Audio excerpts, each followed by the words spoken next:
Je vais vous raconter une histoire. Une histoire d'un grand-père qu'il fallait pas embêter. Un grand-père qui s'est tu toute sa vie, mais qui a décidé de régler ses comptes une fois mort.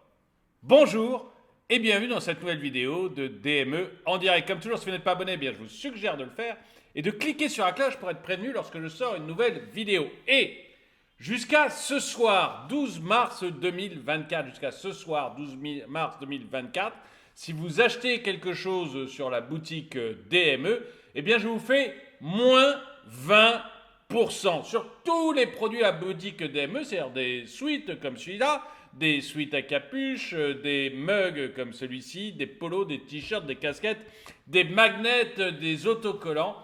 Tous ces produits jusqu'à ce soir, 12 mars 2024, je vous les fais à moins 20%. Allez-y vite. Pour cela, vous allez, vous cliquez en dessous de cette vidéo, vous allez voir ce sweat ou ce mug apparaître, vous cliquez dessus. Sinon, si vous n'êtes pas en train de regarder la vidéo sur YouTube, vous avez sur la chaîne YouTube ou sur drawmyeconomy.com, vous avez l'onglet boutique, vous y allez, vous cliquez et vous trouverez à ce moment-là la boutique DME, donc moins 20% jusqu'à ce soir 12 mars 2024. Et on va aller voir l'histoire de ce papier. Alors je sais que généralement je ne parle pas, c'est pas vraiment le genre de sujet dont je m'occupe, mais j'aime bien les tranches de vie et j'aime bien la façon dont ce grand-père a réglé ses comptes. Je trouve ça extrêmement juste et j'aimerais que vous me disiez, vous, ce que vous en pensez. Au Royaume-Uni, une histoire d'héritage qui aurait pu être tirée d'une comédie. Lorsque Frederick Ward Sr., un ancien soldat, est décédé en 2020, sa volonté a surpris plus d'une personne.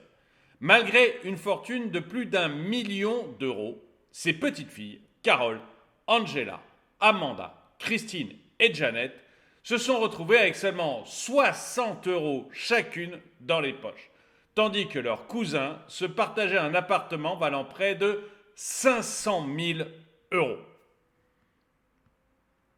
L'action en justice intentée par les 5 femmes, oui, parce que forcément, elles sont allées en justice, elles se sont faites, donc on verra tout à l'heure pourquoi elles se sont faites déshériter par leur grand-père.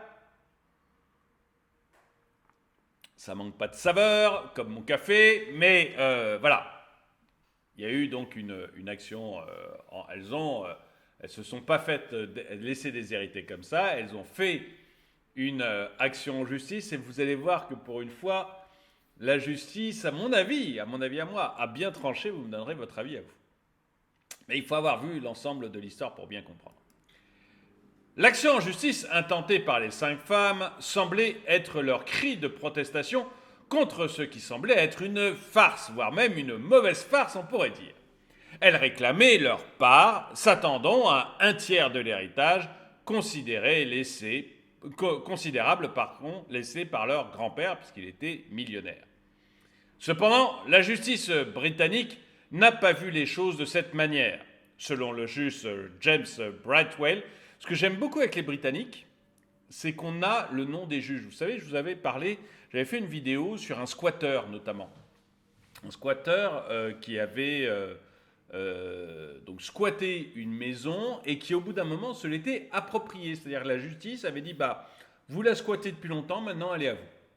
Et on avait donné le nom du juge. Et même là, on donne le nom du juge. Vous savez, en France, quand vous avez un juge qui libère quelqu'un qui devrait être en tôle, ou un juge qui décide de donner raison à des squatteurs, ou un juge qui fait, peu importe sa décision, on n'a jamais, disons qu'il soit mêlé de près ou de loin à un fait divers, on n'a jamais son nom au juge.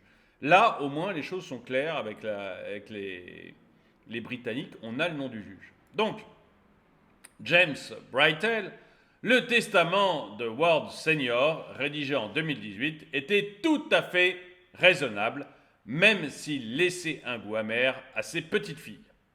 Et donc, vous allez voir pourquoi le grand-père a fait ça.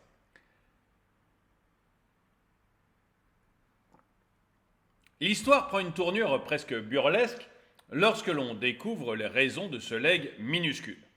2 ans avant son décès, le grand-père, désappointé, avait exprimé sa déception quant aux visites très occasionnelles de ses petites filles pendant ses séjours à l'hôpital. Et cerise sur le gâteau, ou plutôt l'absence de gâteau, lors du mariage d'une de ses petites filles, de ses arrière-petites-filles, il aurait regretté de ne pas avoir reçu sa part de gâteau.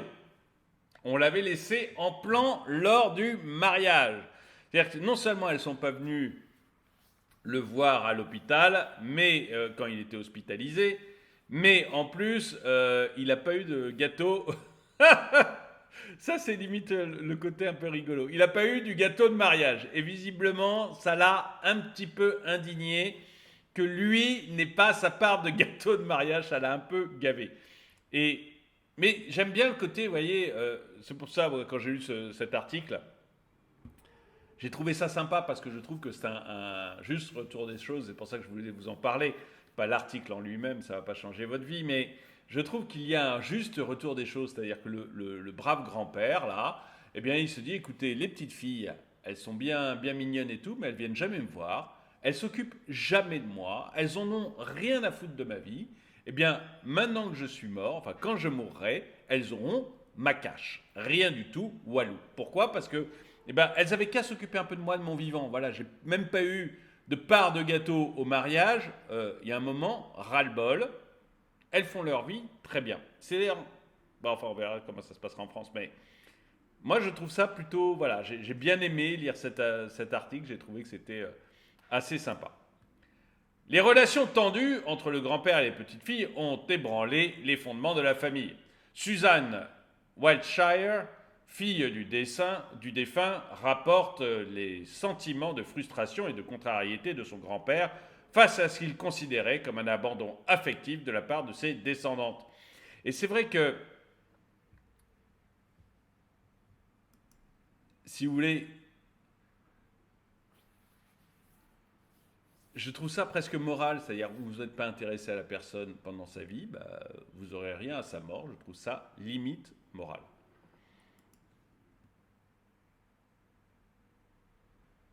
Ces tensions ont été exacerbées par l'absence de reconnaissance des promesses antérieures de partage équitable des biens familiaux. Ah oui, le grand-père avait au début promis de partager équitablement les biens familiaux et il est revenu sur sa promesse.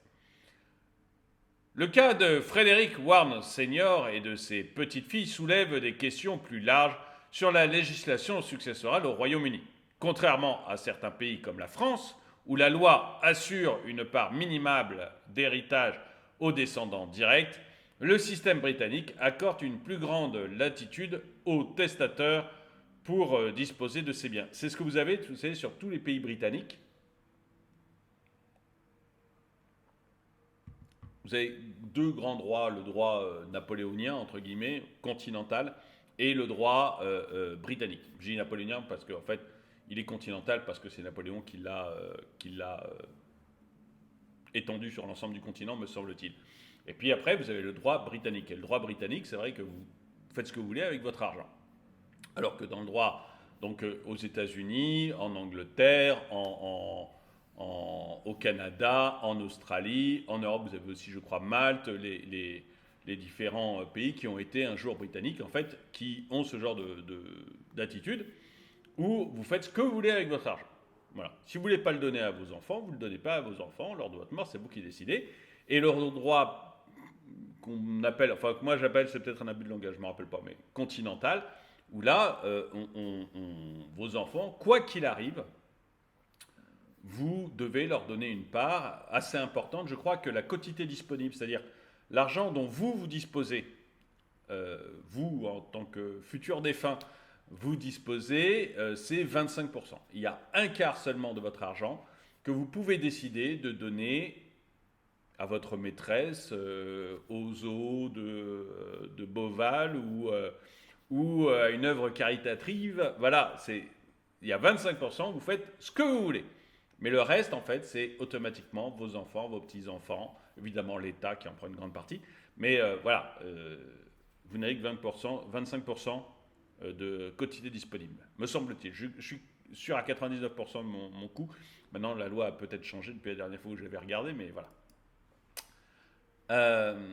Mais en tout cas, vous n'avez pas la quotité disponible a peut-être un petit peu changé, mais voilà, vous ne pouvez pas faire déshériter votre enfant ou vos petits-enfants, même s'ils ont été absents de votre vie, voire totalement désagréables et insupportables dans votre vie, quoi. Il y a aussi ça.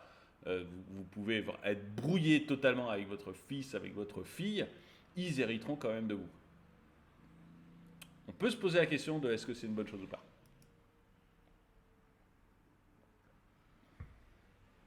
Cette liberté testamentaire peut aboutir à des situations comme celle vécue par les petites filles de Frederick Ward Sr., où les volontés du défunt priment sur les attentes des héritiers.